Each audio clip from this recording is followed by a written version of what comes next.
Hi பிள்ளைங்களா, வணக்கம். உங்கள் சக்தியம்மா. என்னன்னு கேட்டிங்கன்னா, ஆன்மீக கதை பார்த்துடலாமா? என்னன்னு கேட்டிங்கன்னா, ஒரு விறகு வெட்டி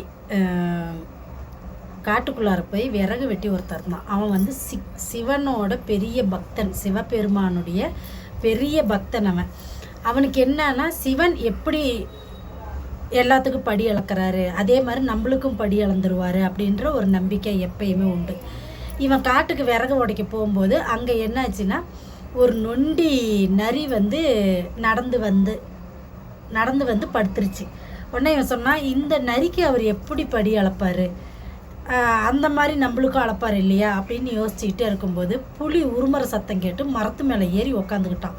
அப்போ அந்த புலி ஒரு மானை அடித்து கொண்டு வந்து தின்னுட்டு பாதியை அங்கே விட்டுட்டு போயிடுச்சு. அந்த பாதியை விட்டுட்டு போனது அந்த மானை இந்த நரி போய் சாப்பிட்டுச்சு.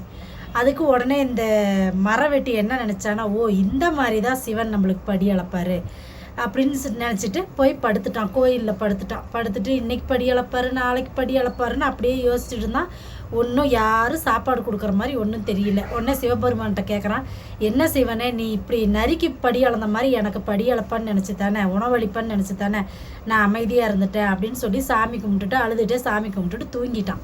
தூங்கினோன்னே கனவுல சிவன் வந்து கேட்குறாரு, நரியை பார்த்து நீ அதுக்கு உணவு கிடைச்ச மாதிரி நீ உக்காந்து சாப்பிட்லான்னு நினைக்கிற, ஆனால் புலி மாதிரி நீ இருக்கணும், வேட்டையாடி சாப்பிட்டு மிச்சம் பாதி அடுத்தவங்களுக்கு கொடுக்குற மாதிரி அந்த மாதிரி புலி மாதிரி நீ வரணும், நீ நரி மாதிரி வரக்கூடாது, புலி மாதிரி வரணும் அப்படின்னு சிவன் வந்து அந்த விறகு வெட்டி கனவுல சொன்னோன்னே, அச்சச்சோ நம்ம நரி மாதிரி வரக்கூடாது, சாப்பிட்டுட்டு மிச்சம் இருக்கிறத சாப்பிட்ற அந்த மாதிரி வரக்கூடாது, புலி மாதிரி வேட்டையாடி நம்ம சாப்பிட்டுட்டு மிச்சம் இருக்கிறத அடுத்தவங்களுக்கு கொடுக்குற மாதிரி வரணும்னு அந்த சிவபெருமான் உணர்த்திய அந்த கதையை ஒரு இதாக எடுத்துக்கிட்டு அதுக்கப்புறம் அவன் புலி மாதிரி இருக்க ஆரம்பித்தான். இது எப்படி இருக்குது கதை கமெண்டில் சொல்லுங்கள், சரியா?